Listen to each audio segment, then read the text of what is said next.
Well, hello there, everybody.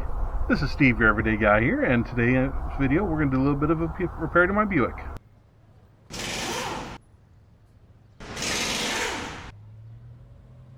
Before we get started, I'm going to tell you a little bit about the repair we're doing and why. The first thing is we're replacing the fuel solenoid. Well, why do you need to replace the fuel solenoid, you ask? Well, it's easy because I'm getting an error code P0469. Now, for those of you who don't know what that means, and what it is I've been seeing my check engine light come on quite a bit, but sometimes we go off, which is really weird to me. And then also because I'm not able to remote start my car. That's the biggest reason, because it's getting cold outside, and I want to be able to have that car nice and toasty by the time I get into it on these cold days. So what I did is I saw that I was getting the error code P4096. I looked it up on the web, and it told me that that was probably a fuel solenoid that needed replaced. Fuel solenoid, for those of you that want to know what it is it hooks up to the fuel tank for an airline, which opens and closes to enable proper pressure and vapor to go back into the fuel tank. And because I'm getting an error code, that's why I'm not able to do that. Plus, I'm also having a low gas mileage as a result of it. Now, stick around to the end of the video, and I'll let you know what happens and what kind of results I see once I get that replaced. The first thing we're going to do is we need to remove this cover right here. To do that, you simply take off your oil cap. Once that's removed, to take off this panel, all you got to do is just pull that right up, and you'll notice there's little grommets right there that just snap right into that. Now, once you've got this off, take your oil cap and put that back on. Alright, so now that we've done that, we're ready to locate our solenoid, which you'll see is right here. Alright, so I want to give you a close-up look at it. So I'm going to start out, and then I'm going to move in closer. That way you can see exactly where it is. So right there it is. So the next thing we want to do is we've got a hose to remove, which that just pushes in. There's a little button right there, that just pushes in and pulls right out. There's the button. There's one on each side of that, and you just push those in, and then it pulls straight off that way. Next thing we need to do is we do need to remove the power connector. So that power connector just unplugs straight out like that. And then right there is the power connector. Get that back in. So those are the two things you remove. Now, once that's all done, you're ready to remove the solenoid. So that takes a 10 millimeter, and make sure that you're going in proper reverse. Alright, so got that broken loose.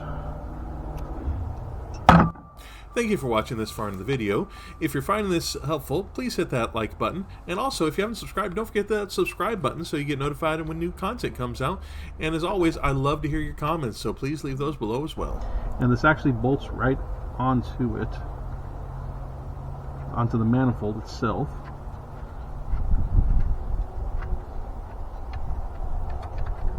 Alright, so we got the old one out. Alright, so now the old one's out. Now we're ready to put the new one in. Alright, so what we do is we're just going to line these up.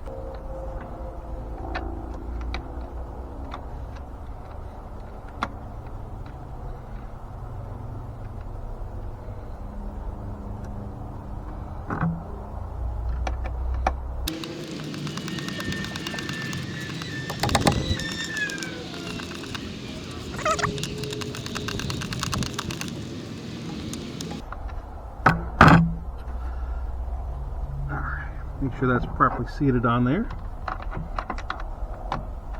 and then snug it up. Careful not to over tighten it, because the last thing you want to do is break off where that bolt goes into, or to strip it. So now we've got that done, we're going to simply connect the power connection.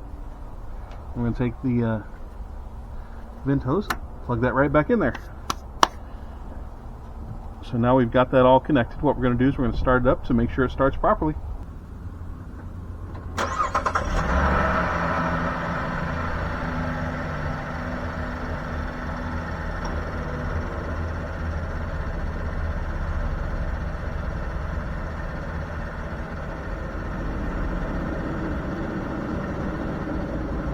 Alright, so you saw what it takes to replace it. It's really not a whole lot.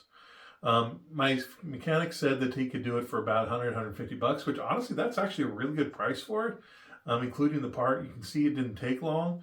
But for me, I mean, after I looked up and saw how easy it was to replace, I decided just to do it myself. One of the things I noticed after I did it is that I actually got about 2.5 miles per gallon back on my fuel efficiency, which if you've seen the gas prices lately, that's a huge thing, especially if you're going to take a long trip. And like I said, it was keeping my remote start from working, so I got it. So with that working now on those cold mornings, my car is nice and warm, ready to go. Real easy. Thanks for watching. Don't forget to do the 2 things I asked you about earlier. Also, leave a comment. Is this something you do yourself, or is it something you think you'd rather just have a mechanic do it? I'm kind of curious on what you guys feel about that. This is Steve, your everyday guy. We'll see you on the next video.